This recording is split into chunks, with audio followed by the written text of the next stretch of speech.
Hey guys, in today's video, I'm gonna be talking about Karrie, one of the strongest and most picked marksmen in the current meta. In this video, I will also discuss how Karrie works in full details, which includes her skills, passive, builds, emblems, along with some tips and guide on how to use her, so that you will win every time you use Karrie. So let's get started with the video. Karrie is one of the most picked marksmen in the current meta. What sets Karrie apart from other marksmen is her tank build. She is also one of the few heroes in the game that can deal true damage, enabling her to take down even the tankiest of enemies. And you will often find players banning Karrie in higher ranks, highlighting just how much of an impact she can make on the battlefield. But mastering Karrie can be difficult, especially if you have never used her before. So, in order to master Karrie, you must understand how her skills and passive works, so let's start with her passive. With the help of her passive, every time you hit an enemy with your basic attacks or skill, they will be marked with a stack of your passive light wheel, and once a target has 5 stacks of your passive marks, the next basic attack will consume all the stacks and deal true damage to the enemy, equal to 5% of the target's max HP. Meaning the more HP the enemies have, the more damage you will deal. And since her passive deals true damage, which ignores physical and magical defense, you will easily be able to melt tanky enemies without much problem. Now, let's talk about her first skill. With the help of her first skill, Karrie releases a sphere of surging energy in the target direction, dealing 250 physical damage to enemies in its path, and the sphere will stop upon hitting an enemy hero or reaching its max travel distance, continuously dealing 150 physical damage to nearby enemies, and significantly slowing them by 80% for 1 second. If you hit an enemy with this skill, it will also apply a stack of her passive. Make sure to get this skill at the start of the game, as you can easily clear the minion wave with this skill. And use this skill to initiate a fight, as it deals a decent amount of damage, all while slowing the enemies, and that could give you an advantage over the enemies, but make sure to aim properly before using this skill, as it is very easy to dodge this skill. Now, let's talk about her second skill. With the help of her second skill, you can dash in a target direction while throwing a light wheel at the nearest enemy, dealing 150 physical damage, and also applying 1 stack of your passive mark. This skill is her main source of mobility, so make sure to max this skill first, so that you will have a lower cooldown. You can dash through walls and also chase or run away from the enemies using this skill. Make sure to keep using this skill during a fight, as it can deal 150 physical damage, and it also has a low cooldown.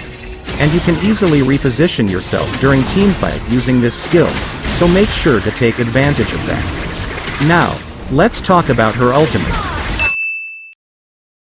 With the help of her ultimate, Karrie enters dual state for 6 seconds, during which she gains 20% movement speed, and throws 2 light wheel with each basic attack, each light wheel dealing 50% of her basic attack, and also inheriting a portion of attack effects. And if you use your second skill during the dual state, your second skill will throw 2 light wheel at the enemies instead of 1. Make sure to use this skill during teamfights, as you could instantly melt even tanky enemies when using this skill. You could also use this skill to take out Turtle and Lord, as it has a low cooldown duration during the late game.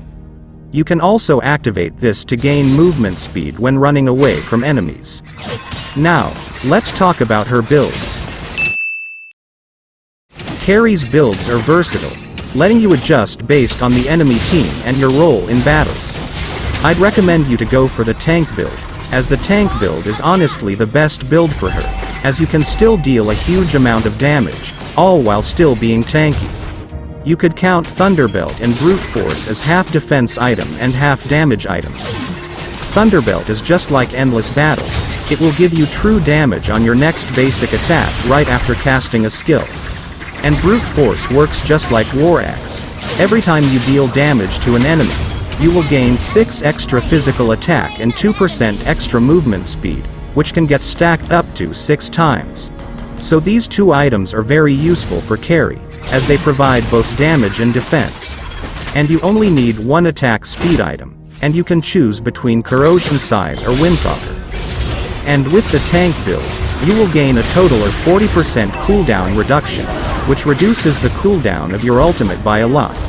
That if you want, you could also go for the normal marksman build, but the tank build is way better in my opinion. Now, let's talk about her emblems and talents.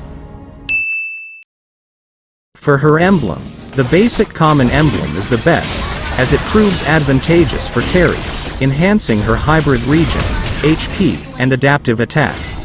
This choice improves her sustainability, survivability, and overall damage potential. And for her first talent, go for Swift. Swift will boost your attack speed, leading to increased damage output. And for her second talent, go for Festival of Blood.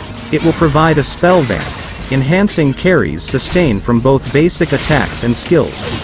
And for her core talent, go for Brave Smite. Brave Smite is great for Karrie because it provides HP regen when dealing damage with your skills. This aligns perfectly with Karrie's hybrid style, allowing her to stay in battles longer by gaining health as she uses her skills. Now, let's talk about her gameplay and how to use her in a game. Just like any other marksman, Karrie depends on items to start dealing damage. So, during the early game, try to get as much farm as possible, so that you will be able to get your core items fast.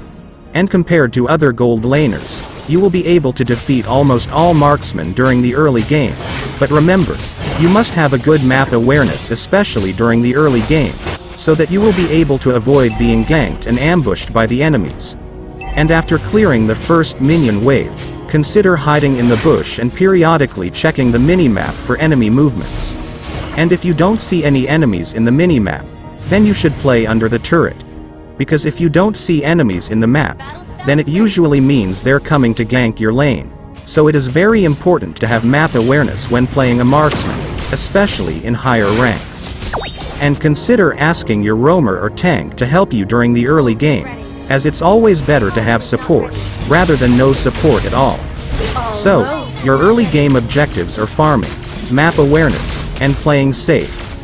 And during the mid-game, focus on poking enemies with your first and second skills to build up damage, but make sure not to overextend, because you never know if the enemies are hiding in the bush waiting to ambush you, so it's better to play safe. And if the turtle spawns near your lane, then make sure to help your jungler take the turtle, as taking the turtle will benefit your whole team. And pushing the turrets should also be your priority, and once you finish pushing the turret, ask your fighter to switch lanes with you, so that you can continue pushing lanes. And if possible, try to push both the turrets on bottom and top lane before the late game, so that you will be able to join team fights during the late game without worrying about pushing the turrets. So, your mid-game objectives should be pushing the turrets, helping your jungler take the turtle, and securing kills without overextending. Now, let's talk about her late game.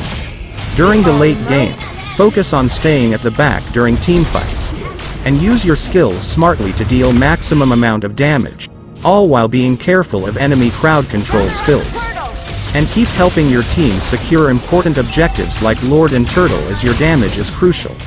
And I usually adjust my items based on the situations. If me and my team are winning, then I usually go for 2 attack speed items. But if my team is losing, I usually go for only 1 attack speed item. But I'd recommend you to go for only 1 attack speed item. Because during the late game, the enemies will always target you, because you are the main damage dealer. So it's better to go for only 1 attack speed item. And remember, timing and positioning is the key during the late game. So make sure not to rush whenever there is a team fight, and instead wait for the perfect time and opportunity to enter the fight. So, what do you think about Karrie? Do you prefer the tank build or attack speed build when using Karrie? In my opinion, the tank build is the best build for Karrie, as it allows you to sustain a lot more damage, and you will also be able to stay longer in team fights. Let me know your thoughts in the comments, and make sure to leave a like on the video, and consider subscribing to my channel for more videos like this. Thank you for watching.